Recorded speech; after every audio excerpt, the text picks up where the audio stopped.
nhiều Phnom Penh Crown ជើងទី2វគ្គ8ក្រុមចុងក្រោយឬក៏ Knockout Stage នៃពានរង្វាន់ AFC Challenge League 2025-2026 នៅក្នុងការប្រកួតនេះបាទធ្វើឡើងនៅពាក់ហុកីឡដ្ឋានជាតិមរតកតេជោដែលចាប់ផ្ដើមពីម៉ោង 7 យប់បញ្ញាកណ្ដាលកាត់សេចក្តីក្នុងការប្រកួតគឺលោកទុនមូហាម៉ាត់យ៉ាស៊ីនសញ្ជាតិម៉ាឡេស៊ីរួមជាមួយនឹងជំនួយការទី1លោកមូហាម៉ាត់សាហ្វិកសាអ៊ីតលោកណាត់ហ្ស៊ីរ៉ាន់អ៊ីស៊ីសជំនួយការទី2និងមន្ត្រីទី4លោកជូហ្វ្រីអាលីភ្នំពេញក្រោនឯកសណ្ឋានពណ៌ក្រហមហើយព្រះខ័នរាជស្វាយរៀងអាវស្វាយខោសស្រោមជើងពណ៌ស្វាយការតែតត្រង់នេះមិនបានសម្រេចទេការបញ្ជូនមួយជើងដោយ Breno ទប់ទ្រូងមួយទាត់បាទដោយ Maxim Preden រំលងរបាទី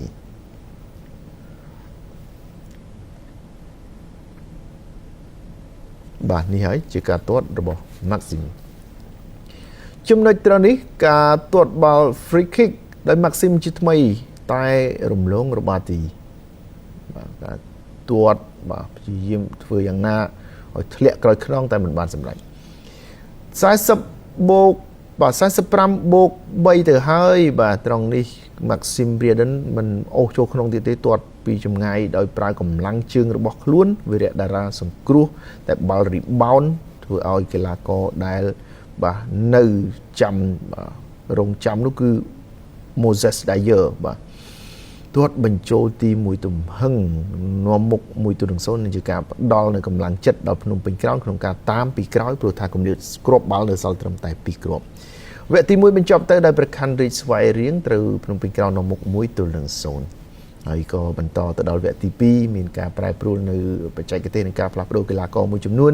ចំណុចនេះការបញ្ជូនបាល់ជ្រុងហើយក៏តែតបញ្ចូលទីបានយ៉ាងល្អដោយកីឡាករ Takashi Odawara ការបញ្ជូនដោយ Connor John Shield ហើយក៏លូតតែតបត់បានយ៉ាងល្អបញ្ចូលទីបាទត្រង់នេះគឺ Takashi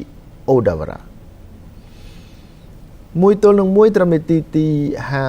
52ក្រុមម្ចាស់ផ្ទះព្រះខ័នរាជស្វាយរៀងតាមស្មើត្រង់ចំណុចនេះបាល់ set piece បានយ៉ាងល្អការបញ្ជូនពី Rio Fuji ទៅពេលប្រាក់ខ្វាមេតែទម្លាក់មកឲ្យកីឡាករ Takashi Odawara តែបញ្ចូលទីអ្នកចាំទីជាមសំណាងព្យាយាមសង្គ្រោះដល់ទៅ2លើកតែបាល់នេះនៅតែចូលទីទាល់តែបាន Rio Fuji ទាត់ផ្លោងស្រាលតែទម្លាក់លំមតែមួយទៀតបាទកីឡាករខ្សែការពារ3រូបបិទ Takashi Odawara មិនបាននៅតែមានឱកាសក្នុងការតែបញ្ចូលទី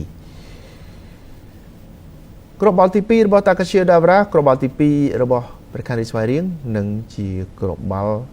ចុងក្រោយសម្រាប់ការប្រកួតនេះផងដែរស៊ីដានទាត់បាល់ជ្រុងកោងបុករបាទីល្អមែនទែនយើងមួយម្ដងទៀតបាទទាត់កោងល្អណាស់ស៊ីដានបាទបុករបាទីទៀតចេញមកវិញចំណែកត្រង់នេះនៅចុងការប្រកួតការទាត់បាល់ free kick ក្រឡាច់បន្តិចតែបន្ថែមបញ្ចូលខឹងចិត្តណាស់ Raul Feijer ទាត់បុកជាមួយនឹង Banner បាទ Airboard ជុំវិញទីលានមកចាប់មិនជាប់បានទាត់ទៀតប៉ុន្តែទាត់មិនចំគោលដៅខឹងណាស់មកក្រុមការងារ20ដែរមកឃើញទាត់មកគៀកខ្លួនពេកអញ្ញាកណ្ដាលមូហាម៉ាត់យ៉ាស៊ីនក៏ផ្លុំកញ្ចាយបញ្ចប់ការប្រកួតជាផ្លូវការព្រះខ័នរាជស្វាយរៀងបានឡើងទៅកាន់វគ្គបន្តបាទត្រៀមជួបជាមួយនឹង Manila Digger ព្រោះថាជើងទី1 Manila Digger យកឈ្នះបាទ Dewa United Banten បាទ1-0